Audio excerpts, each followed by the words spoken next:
Hello everyone and welcome. My name is Julie Mann and I show people how they can live healthy, happy, sustainable lives by changing their habits and also using cutting edge products to help them age well.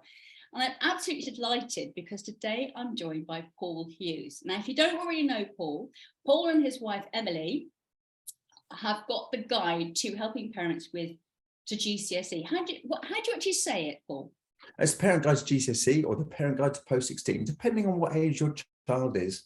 Perfect. So today, Paul is going to talk about some really great habits to use with children that are going through GCSE or just generally in terms of parenting. So I know is it 3 children you've got, Paul? Yeah, got twin boys, 20 years old, and a 14-year-old young lady. So well practiced at parenting. And yeah, also, I know you trained as a teacher and your wife, Emily, has worked as a teacher. So you know your stuff. So I'm going to hand straight over to you. So take it away. Well, thank you very much. Right, so some of these, or the first two certainly, are just habits to, I guess, be better parents or to be good parents. I'm sure you're already fantastic.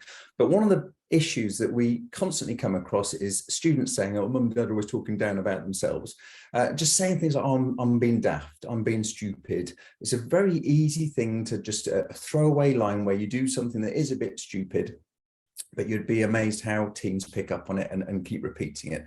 As they're coming up to exams, they just need positive vibes. They are going to make mistakes, but they don't want to be feeling daft or stupid or thick or they've forgotten something. They need positivity the whole way through. So that's top tip number 1. Certainly in that sort of 2 or 3 years before exams, all positives. They just need positive vibes from parents at all times. Now, the second one, it's almost a bit obvious, but at the same time, as a teacher and running the Parent Guide to Post-16 GCSE, I got a bit of a bugbear about the fact that financial education for children is rubbish.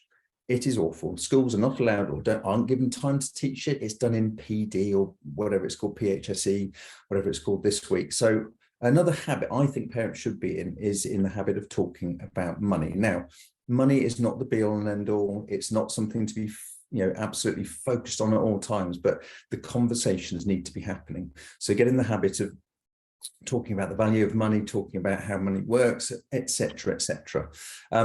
One top tip, it's not a habit, but is a top tip. Every parent and every child, I think, should be made to read Rich Dad, Poor Dad by, I think it's Robert Kiyosaki, but it's a fabulous book. Kiyosaki, thank you. Brilliant. Yeah, it's absolutely superb. And, as I say, parents should be reading it and teenagers should be reading it because I think without that sort of kind of guidance, I think it's very easy to get it wrong, basically. Moving on, more so to do with the actual revision stuff. Now, if they are going to be, I'm just checking my notes here to make sure I'm not going to miss anything. Now, with a teenager who is revising, once they're up there and they're revising, this is half of the battle won. But always, as a parent, be in the habit of supporting them with that because students and adults, frankly, are brilliant at procrastinating. So if they need to get a cup of tea, they will take a break and go and do that. And that break will extend and they might look at their phone, etc., etc. So if you can be in the habit of supporting them at every moment. If they need a cup of tea, you take them a cup of tea. If they need a snack, I'll be up in half an hour with your favorite snack or whatever. Give them the opportunity to crack on. It also gives the opportunity when you go up to wherever they're revising to see how they're doing. There's no judgments, just are you getting on okay? Anything I can do? Everything that you need, fabulous. I'll pop back in half an hour with another cup or whatever it is. It's just that sort of touching base with them to make sure they are okay. And also, if they've done too much revision, touch base to say, you need to have a break now. But the key thing is students will procrastinate. Teenagers are amazing at it.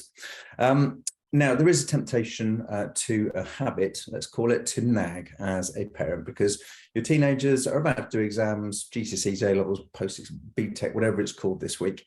And if they're not revising, it's very easy to sit there and go, well, I think you should be. I think you should be doing this. I should be doing that. I don't know if you're aware of this, but if you nag, it doesn't work.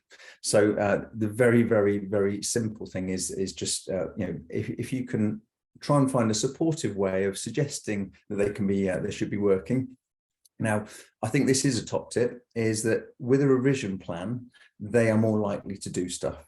Now, And if you, as a parent, if you say, I will help you to create a revision plan, the answer may well be get lost, I'll do it myself. However, students will do, they'll put glitter, they'll take ages doing it and look really pretty, and then they won't follow it.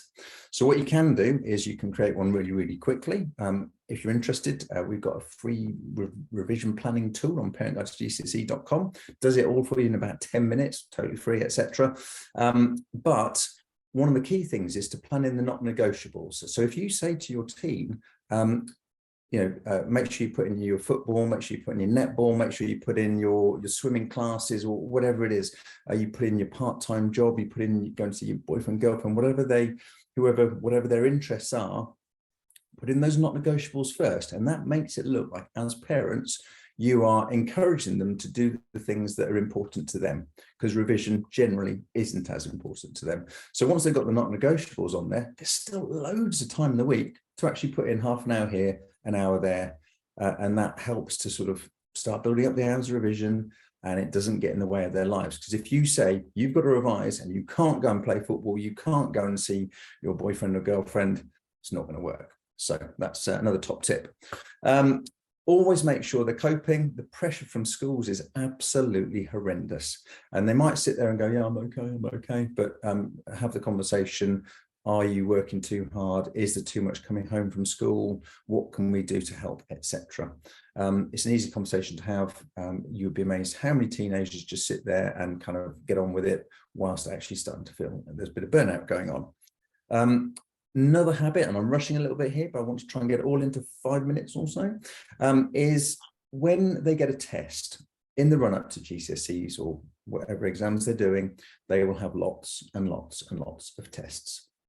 Now, those tests are if they get 40%, sounds awful, but it shows that they know 40% of their stuff. Celebrate that 40%, congratulate them on the cool stuff that they did know, but it's also a brilliant signpost to the 60% that they need to work on. Do not ever, if a child gets a test back, allow them to put it to the bottom of the bag, under the bed.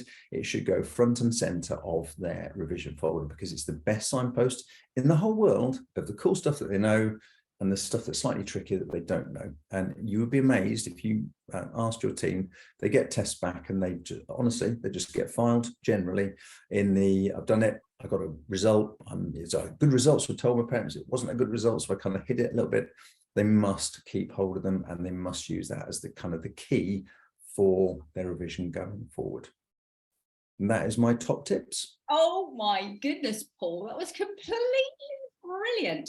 So the book that you were talking about is one that I've read, and it really, really made a difference to me, and I would absolutely recommend it as well. Rich Dad, Poor Dad by Robert Kiyosaki, and you can get on Audible, I think, as well. Yeah. And I mean, those tips really, they could be for anyone, couldn't they? Because we all need praise. We don't like to be nagged. Planning is really, really important.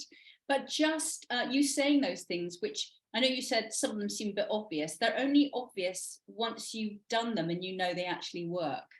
And, it can be a very stressful time for parents, as you know, and they want to do a great job. But, if they're not doing those things that you talked about, then it's really going to make their job more difficult and less enjoyable for their teams. So thank you so much. Obviously, I'm going to put all your links below this video. So please, everyone, check Paul and Emily out. They do amazing things. And obviously, Paul talked about that free resource that he's got. So anything you'd like to finish with, Paul? I think in my top tip there, it's probably about the procrastination. You'll be amazed how they will find anything and everything to get out of revision. So if you can support them with not doing that, then it's going to be a win, I promise. Absolutely brilliant. So as I said, I'll put Paul's links below this video, and mine will be there as well. And check out his resources and find out what else they've got going on, because they're a really, really incredible couple. So thank you very much, Paul. Thank you very much for having me on.